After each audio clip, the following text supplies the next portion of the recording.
Hello friends, welcome back to my channel. ಇವತ್ತು ನನಗೆ high fibre lunch ತಿನ್ನಬೇಕು ಅಂತ ಅನ್ನಿಸ್ತಾ ಇತ್ತು. ಅದಕ್ಕೆ ಮನೆಯಲ್ಲಿ ಇದ್ದ ಫ್ರೆಶ್ ವೆಜಿಟೇಬಲ್ಸ್ ಯೂಸ್ ಮಾಡಿ ಒಂದು ಸೂಪರ್ ಹೆಲ್ದಿ ರೆಸಿಪಿ ಮಾಡಿದ್ದೀನಿ. ನಿಮಗೆ ಹೆಲ್ದಿ ಫುಡ್ ಅಂದರೆ ಬೋರಿಂಗ್ ಅನ್ನಿಸ್ತಾ ಇದ್ದರೆ ಇವತ್ತಿನ ರೆಸಿಪಿ ನಿಮ್ಮ ಒಪಿನಿಯನ್ ಚೇಂಜ್ ಮಾಡುತ್ತೆ. ಸೊ ವಿಡಿಯೋನ ಮಿಸ್ ಮಾಡದೆ ಕೊನೆವರೆಗೂ ನೋಡಿ. ನಿಮಗೆ ರೆಸಿಪಿ ಇಷ್ಟ ಆದರೆ ಟ್ರೈ ಮಾಡಿ ಕಮೆಂಟಲ್ಲಿ ಹೇಳಿ. ಯಾವ ರೆಸಿಪಿ ಅಂತ ಯೋಚನೆ ಮಾಡ್ತಾ ಇದ್ದೀರಾ? It's every one's favourite thalipattu, but healthy ವರ್ಷನಲ್ಲಿ. Less oil, high fibre, tummy feeling. Recipe ನೋಡ್ಕೊಂಬರೋಣ ಬನ್ನಿ.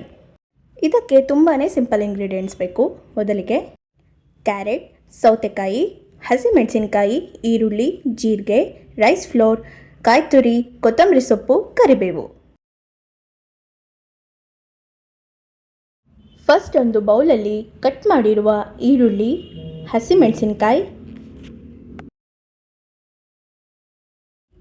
ತುರಿದಿರುವ ಸೌತೆಕಾಯಿ, ಕ್ಯಾರೆಟ್, ಕಾಯಿ ತುರಿ,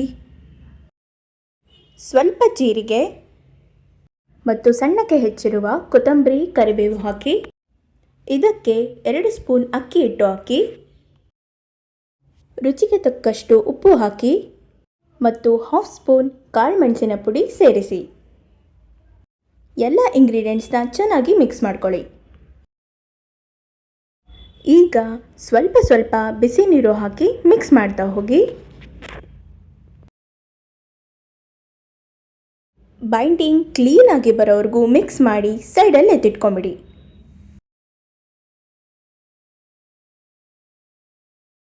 ನೆಕ್ಸ್ಟ್ ಬಟರ್ ಪೇಪರ್ ಮೇಲೆ 1 ಸ್ಪೂನ್ ತುಪ್ಪ ಸವರಿ ಮಿಕ್ಸ್ ಮಾಡಿ ಎತ್ತಿಟ್ಕೊಂಡಿರುವ ಹಿಟ್ಟನ್ನು ಜೆಂಟಲಾಗಿ ಸ್ಪ್ರೆಡ್ ಮಾಡಿ ತಾಳಿಪಟ್ಟಿನ ಶೇಪ್ಗೆ ತಂದ್ಕೊಳ್ಳಿ.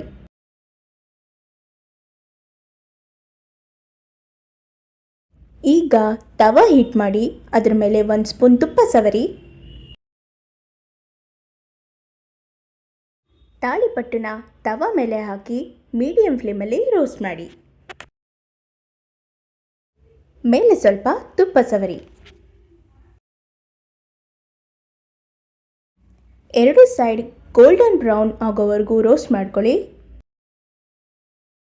ಆಹಾ, ಬಿಸಿ ಬಿಸಿ ವೆಜಿಟೇಬಲ್ ತಾಳಿಪಟ್ಟು ರೆಡಿ.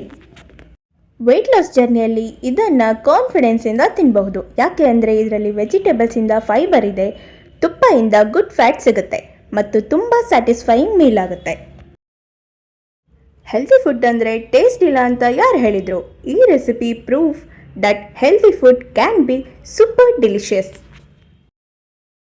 ನಿಮಗೆ ಈ ರೆಸಿಪಿ ಇಷ್ಟ ಆದರೆ ವಿಡಿಯೋಗೆ ಒಂದು ಲೈಕ್ ಕೊಡಿ, ಫ್ರೆಂಡ್ ಜೊತೆ ಶೇರ್ ಮಾಡಿ. Weight loss journey, healthy recipes, clean eating ideas ಮತ್ತು ಡೈಲಿ ಮೋಟಿವೇಶನ್ ವಿಡಿಯೋಸ್ ನೋಡಬೇಕು ಅಂದರೆ ಚಾನಲ್ನ ಸಬ್ಸ್ಕ್ರೈಬ್ ಮಾಡಿ ಮತ್ತು ಬೆಲ್ ಐಕಾನ್ ಪ್ರೆಸ್ ಮಾಡಿ.